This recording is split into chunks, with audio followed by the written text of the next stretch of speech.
السلام علیکم ورحمۃ اللہ تعالی وبرکاتہ۔ ناظرین، امید کرتے ہیں آپ سب خیر وافیت سے ہوں گے، بہت اچھے ہوں گے۔ اللہ پاک آپ کو شاد و آباد رکھے، خوش رکھے، آپ کی زندگی میں بہاریں عطا فرمائے۔ دوستو، آج جس ویڈیو کو لے کر کے حاضر ہوئے ہیں، جی ہاں، حضرت علامہ مفتی سلمان اظہری صاحب قبلہ کا یہ پیغام آپ ضرور سن کر کے جائیے گا، اور سننے کے بعد دوستوں اور احبابوں میں شیئر بھی کیجیے گا۔ یہ ویڈیو آپ اتنا شیئر کریں کہ آپ کے ہر دوست، ہر محلے والے، ہر رشتہ دار کے پاس پہنچنا چاہیے۔ مفتی سلمان اظہری صاحب قبلہ کا یہ پیغام آپ سنیں گے، انشاءاللہ آپ کی زندگی کامیاب ہو جائے گی۔ ہر گھر کا یہ ماحول، ہر انسان کا یہ دستور ہونا چاہیے جو مفتی صاحب قبلہ طریقہ بتا رہے ہیں، جو سلیقہ مفتی صاحب قبلہ کے بیان میں رہتا ہے، ماشاءاللہ میں بہت پسند کرتا ہوں۔ آپ بھی سنیے گا، انشاءاللہ آپ کا دل اور دماغ تازہ ہو جائے گا، اور مفتی صاحب قبلہ کا بیان سن کر کے آپ آگے بھی شیئر کیجیے گا۔ دیکھیں، مفتی صاحب قبلہ کا یہ پہلے بیان سنیں آپ، بہت شاندار بیان رہتا ہے ماشاءاللہ۔ ابھی تمہارے پاس وقت ہے، صحیح سلامت آپ بیٹھے ہوئے ہیں، آپ کی سانسیں چل رہی ہیں، آپ کے ہاتھ پیر سلامت ہیں۔ اب ہم میں سے کسی کو پتہ نہیں اب باقی وقت کتنا ہے، تو کون سی تسبیح پڑھو گے، کون سا ذکر کرو گے، کتنی تلاوت اور کتنی عبادت کرو گے۔ میں آپ کو ایک نسخہ دے جاتا ہوں، وہ سب سے بہترین چیز ہے، سب سے بہترین چیز ہے۔ گرامی وقار، ہمارے پاس بہت لیمیٹڈ ٹائم ہے، بہت مختصر سا وقت ہے، تو اس دنیا میں جب یہ تیزی سے گزرنے والا وقت ہے تو کر کے کیا جانا چاہیے؟ ظاہر سی بات ہے، جب چھوٹا سا وقت ہے تو کچھ تو کریں۔ آپ سے اگر میں کہوں ملک الموت تمہارے سرانے پر آ کر کھڑا ہے اور کہتا ہے 2 منٹ ہے تیرے پاس، کیا کرنا چاہتا ہے؟ تم کیا کرنا چاہو گے؟ 2 رکعت پڑھنا چاہو گے، 1 رکوع قرآن کا پڑھنا چاہو گے، یا تسبیح لے کر سبحان اللہ پڑھ لیں، یا لا الہ الا اللہ پڑھ لیں، یا دعا کر لیں، توبہ کر لیں، استغفار کر لیں، بڑی بڑی چیزیں، یا خیرات کریں، صدقہ کریں، کیا کریں؟ 2 منٹ کا ٹائم ہے۔ بلکہ بزرگوں نے فرمایا اگر کسی کو یہ کہہ بھی دیا جائے کہ تیرے پاس 2 منٹ کا ٹائم ہے تو کیا کرنا چاہے کر لے، بعض بزرگوں نے لکھا ہے کہ وہ انہی معاملات کو سوچتا رہ جائے گا، 2 منٹ گزر بھی جائیں گے، کر بھی نہیں سکے گا، کیا کریں وہ پتہ بھی نہیں چل سکتا۔ لیکن میں آپ کو بتاتا ہوں، ابھی تمہارے پاس وقت ہے، صحیح سلامت آپ بیٹھے ہوئے ہیں، آپ کی سانسیں چل رہی ہیں، آپ کے ہاتھ پیر سلامت ہیں۔ اب ہم میں سے کسی کو پتہ نہیں اب باقی وقت کتنا ہے، تو کون سی تسبیح پڑھو گے، کون سا ذکر کرو گے، کتنی تلاوت اور کتنی عبادت کرو گے۔ میں آپ کو ایک نسخہ دے جاتا ہوں، وہ سب سے بہترین چیز ہے، سب سے بہترین چیز ہے۔ فرمایا گیا کہ اگر تمہیں کوئی چیز مختصر سے وقت میں کر کے جانا ہے تو وہ رسول پاک کو راضی کر کے جانا۔ ایک بار حضور پاک صلی اللہ تعالیٰ علیہ وسلم سے محبت کے ساتھ یہ عرض کرنا کہ آقا میں تمہارا ہوں، آپ میری طرف نظر کرم فرما دیں۔ اگر وہ رسول راضی ہو گئے تو تمہارے ہر وقت کے لیے وہ اللہ کی بارگاہ میں سفارش کریں گے۔ باقی ہماری تسبیح جاتی ہے کہ نہیں جاتی یہ بھی ہمیں معلوم نہیں، کر تو لیا عبادت لیکن قبول ہوتی ہے نہیں ہوتی یہ بھی نہیں معلوم، لیکن اگر اللہ کا نبی راضی ہو گیا تو ہمارے سفارش کے لیے وہ کافی ہو جائے گا۔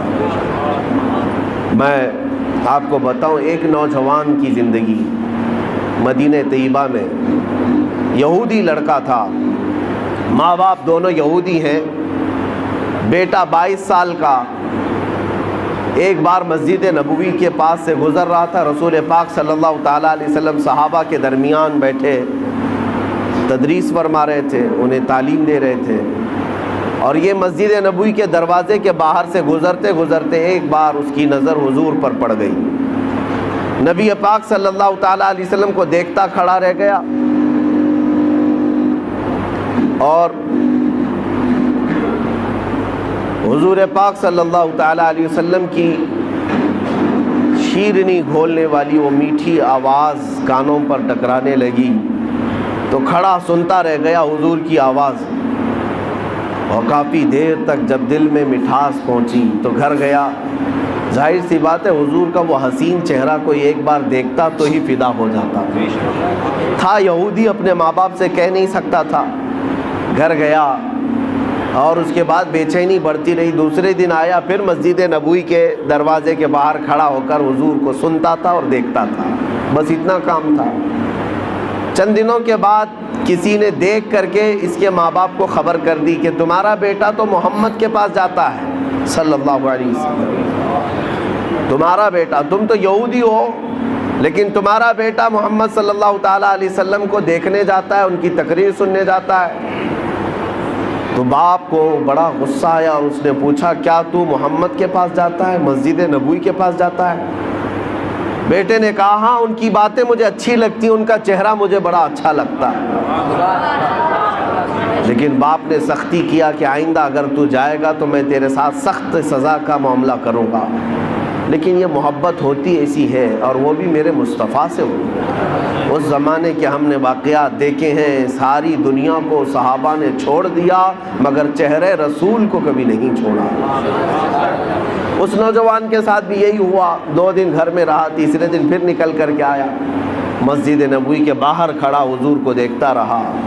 باپ آیا ڈھونڈتے ہوئے, دیکھا جب حضور کو یہ چھپ کر کے دیکھ رہا ہے, وہیں سے پکڑ کر لے گیا اور اپنے گھر پر لے جا کر زنجیریں باندھ کر قید کر دیا. قید کر کے رکھا, مارا توڑا اور کہا کہ آج کے بعد سے گھر سے باہر نہیں جا سکتا. اب گھر کے اندر قید تھا, چند دنوں کے بعد بیمار ہو گیا. ظاہر سی بات ہے کسی محبوب کو اس کے محب سے, یا کسی محب کو اس کے محبوب سے جدا کر دیا جائے, یہ بیماری بہت بڑی ہو جاتی ہے. وہ تڑپتا رہ گیا اور بیمار ہو گیا, کمزوری آ گئی. باپ نے زنجیریں کھول دیں لیکن گھر سے باہر نکلنے نہیں دیا جاتا تھا, گھر کے اندر ہی قید رہتا. پھر یہ بیماری اتنی بڑی جس کو فاضل بریلوی نے کیا کہا ہے, جان ہے عشق مصطفیٰ روز فزوں کرے خدا, جس کو ہو درد کا مزہ ناز دوا اٹھائے کیوں. یہ ایک درد ایسا ہے محبت کا کہ اس میں روز درد اور بڑھتا رہے, اس محب کو اور مزہ بھی آتا رہے. ایک دن ایسا آیا کہ اس کی بیماری اتنی بڑھ گئی کہ وہ بستر سے اٹھ بھی نہیں سکتا تھا, چل پھر نہیں سکتا تھا. حکیموں سے علاج کرایا گیا, طبیبوں سے علاج کرایا گیا.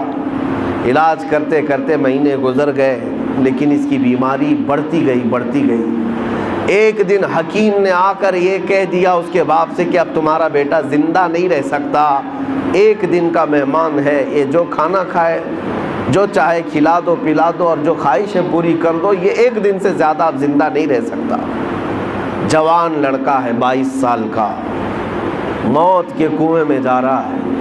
ماں باپ کے دل پر کیا بیتتی ہوگی, رونا دھونا بھی تھا لیکن بچے کی, بیٹے کی محبت غالب آ گئی. بیٹے سے پوچھا بیٹا ہم نے تیرے ساتھ اگر ناانصافی کی ہے تو معاف کر دے, اگر تیری کوئی آخری خواہش ہے, کچھ کھانا پینا چاہتا ہے تو ہمیں بتا دے, ہم تیرے لیے حاضر کر دیں گے. اس نوجوان نے بستر پر لیٹے ہی اپنے باپ سے کہا میری ایک ہی خواہش رہ گئی ہے کہ ایک بار پھر سے محمد کا چہرہ دیکھوں صلی اللہ علیہ وسلم. باپ پگھل گیا. ماں نے بھی کہا لڑکے کی کہ جاؤ, اگر وہ دیکھنا چاہتا ہے تو جا کر ان سے کہہ دو محمد صلی اللہ علیہ وسلم سے کہ وہ ہمارے بیٹے کو ایک بار ملاقات کر لیں. تھے تو یہودی, کٹر یہودی, حضور کو بالکل برداشت نہیں کرتے, وہ دشمنی میں تلے رہتے. لیکن آیا وہ یہودی اور محمد صلی اللہ علیہ وسلم کی بارگاہ میں جب حضور صحابہ کے ساتھ بیٹھے ہوئے تھے, یہ فجر کے بعد کا وقت تھا, آیا, آ کر کے وہ روتے ہوئے کہنے لگا میرا ایک بیٹا آپ کی محبت میں دنیا سے جا رہا ہے. ایسا مریض ہو گیا کہ اس کا اب موت کا وقت قریب آ گیا, وہ ایک بار آپ کو دیکھنا چاہتا ہے. رسول پاک صلی اللہ تعالیٰ علیہ وسلم اسی وقت اپنی مجلس سے اٹھے, اپنے صحابہ سے کہا چلو میرا ایک دیوانہ دنیا سے رخصت ہو رہا ہے. نکل کر کے میرے آقا اس یہودی کے گھر آئے. بستر پر لیٹا ہوا وہ بیمار 22 سال کا نوجوان جس کے جانے کا وقت قریب تھا, سانسیں اکھڑ رہی تھیں. حضور سیدھے اس کے سرانے کے پاس جا کر بیٹھتے ہیں اور اس کا سر گردن کی طرف ہاتھ دے کر کے اٹھاتے ہیں تو پورے جسم میں اس کے گرمی دوڑ جاتی ہے. میرے آقا صلی اللہ تعالیٰ علیہ وسلم کا لمس پایا ہاتھ کا, جسم کے اندر طاقت محسوس ہوئی اور چہرہ کھل گیا. دیکھا, آنکھیں بھر کر کے حضور کے چہرے کو مسکرانے لگا. اور کہا کہ میری زندگی وصول ہو گئی، میری زندگی وصول ہو گئی۔ یہ کہتا رہا میرے آقا نے حضور پاک صلی اللہ تعالیٰ علیہ وسلم کی اتنی بات پر وہ زور سے کلمہ پڑھا اور حضور کی گود میں سر رکھ کر کے اس کی روح پرواز کر گئی، انتقال کر گیا۔ عزیزان گرامی، لیکن مقام کیا پایا جانتے ہیں؟ صحابیت کا مقام، صحابیت کا مقام۔ صحابی کہتے کسے ہیں؟ غوث اعظم عبد القادر جیلانی رضی اللہ تعالیٰ عنہ سے پوچھا گیا صحابی اور غوث کے مقام میں کیا فرق ہے؟ آپ فرماتے ہیں غوث اور صحابی کی بات کرتے ہو؟ صحابی رسول جن گھوڑوں پر بیٹھ کر جہاد میں جایا کرتے، ان گھوڑوں کے ٹاپ کے نیچے سے جو دھول اڑتی تھی، غوث وہاں بھی نہیں پہنچ سکتا، وہاں تک بھی نہیں پہنچ سکتا۔ اب اندازہ کرو، جو چند لمحوں میں میرے آقا کا دیدار کیا اور غوث سے بھی بڑا مقام پا گیا، کس وجہ سے؟ اسی لیے میں نے اس واقعے کو اس لیے عرض کیا کہ اگر کسی کے پاس زندگی میں تھوڑا سا وقت باقی ہے، تھوڑا سا وقت باقی ہے، اور اگر اسے کچھ کرنا چاہیے تو صرف اتنا ہے، آج لے ان کی پناہ، آج مدد مانگ ان سے، آج لے ان کی پناہ، آج مدد مانگ ان سے، کل نہ مانیں گے قیامت میں اگر مان گیا۔ اعلیٰ حضرت نے فرمایا پھر قیامت میں تو ہر کوئی حضور کو ماننے لگ جائے گا، جو مقام و مرتبہ وہاں پر دیکھے گا ہر کوئی کہے گا یہ میرے آقا ہیں، لیکن کمال یہ ہے اے مومن آج تو ان کے قدموں میں آ جا، آج تو ان کا ہو جا۔ ہمارے پاس مختصر سی زندگی بچی ہے میرے عزیزوں، دنیا کو ہم الوداع کہنے والے ہیں، نہ جانے کتنے جنازے ہم نے اٹھائے اور کتنی قبروں میں ہم نے لوگوں کو دفن کیا، ہم نے اپنی آنکھوں سے دیکھا اور کتنے لوگوں کو مٹی بھی دیا۔ کیا یہ حقیقت نہیں ہے؟ کیا یہ حقیقت نہیں؟ قرآن یہ کہتا ہے الہاکم التکاثر حتی زرتم المقابر۔ اللہ تعالیٰ فرماتا ہے یہ دنیا کی ہر چیز کی کثرت نے تمہیں غافل کر رکھا ہے، مال کی کثرت، کھانے کی کثرت، پہننے کی کثرت، اولاد کی کثرت، مرتبوں کی کثرت، خواہشات کی کثرت، یہ زیادتی نے تمہیں غافل کر رکھا ہے، اور اس غفلت سے اگر آزاد ہونا ہے رب تعالیٰ فرماتا ہے جاؤ قبروں کو دیکھاؤ، حتی زرتم المقابر، یہاں تک کہ تم قبروں کو دیکھاؤ۔ کیوں قبروں کو دیکھنے کا حکم دیا گیا؟ جا کر دیکھنا وقت کے بڑے بڑے پیسے والے وہاں پر لیٹے ہوئے ہیں، وقت کے بڑے بڑے لیڈر جو تھے وہ بھی لیٹے ہوئے ہیں، جن کی پہلوانی کے چرچے ہوا کرتے تھے وہ بھی زیر زمین دفن ہے، اور زیادہ دن تک نہ جسم سلامت ہے نہ چہرہ سلامت ہے۔ قبروں میں جانے کے بعد اکثر تو کیڑے مکوڑوں کی غذا بنا دیے جاتے